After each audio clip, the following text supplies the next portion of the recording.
it seems to me that more than ever, anybody that's seeded in the top 5 or 6 seeds of a region can win it all. It just seems more wide open.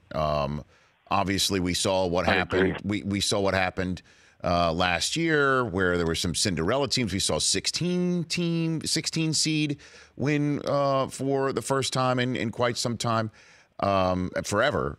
Why do you think it is, Tom?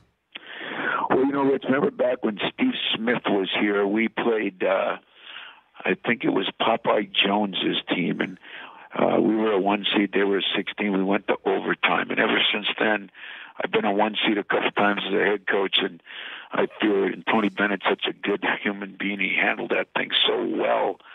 But that was not a surprise to the coaching world as maybe it was to the rest of the world, because there is getting to be more parity. Kids don't want to play where they got to sit even a year, much less 2 or 3 like it used to be. So I think kids are transferring more. It just there's more volatility. There's more, it's getting harder to maintain a roster. And so sometimes people don't know who they have. There's more distractions out there. I think there's a lot of reasons why it's become a little more like the stock market, up and down, more volatile. And I think that's getting to be the way in all sports. I mean, pro football has made parity kind of really important. I mean, there's so many teams that are 10-8 or 9-9 or, in that area. And I think basketball now at the NCAA level, because every kid thinks he's an NBA player, he doesn't want to go somewhere and kind of go through the process. And so they're going to go to different schools, and some of those schools are going to have success. When we got beat by Middle Tennessee, we were a 2, they were a 15, I think. To be honest with you, we got beat. We shot 50-some% from the field and 48% from the 3 and lost. And we were the number 1 defensive team in the country. We ran into a team that they shot well. We said what was wrong. I said, I'll tell you what was wrong. They played unbelievable that day. And I think that's happening more and more and more. A couple more minutes left here with Tom Izzo, Michigan State head coach. What do you mean everybody thinks they're an NBA player? Do you have to temper that pretty much? What do you mean by that? Well, I think anybody that's recruited at this level now, the AU scene, everybody's got to tell them the same thing since they were in junior high school to make sure they get them to the right high school, the right AAU team. And things, there's less than I think it's 0.5% of the players that play basketball will make it to the NBA.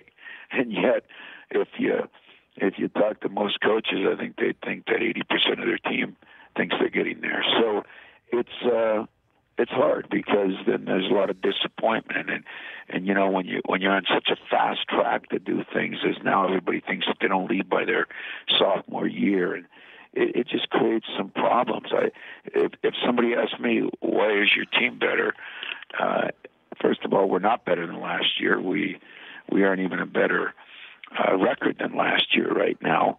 But second of all, we went through a lot of things here last year that were distractions. And third of all, maybe the most important one for me right now, our freshmen and sophomores are becoming juniors and seniors.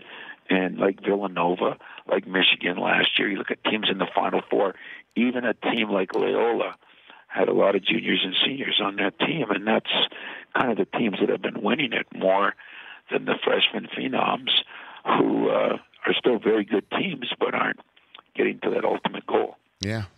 You look up, though, you see Duke with all their freshmen. I mean, it's crazy. What do you think of that kid Zion, Tom?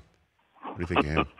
I think Mariucci'd like to have him as a linebacker. That's what I think. I'll tell you, pass rusher, actually. I mean, that kid. Oh, yeah, defensive end, yeah. Please. He is, that is a unique human being. I mean, you take I looked at LeBron as a sophomore in high school, and if you put those two together, I mean, Zion's bigger than LeBron was. And he is a specimen that can jump out of the gym. But, there's a lot of parts to basketball. But right now they've got 3 really impressive freshmen, and the 4th one might be their Draymond Green. The kid Jones, I think, is the straw that stirs that drink, the point guard, who was probably the least ballyhooed of the bunch, but maybe the most important cog to the wheel. The Rich Eisen Show, weekdays at noon Eastern on Audience.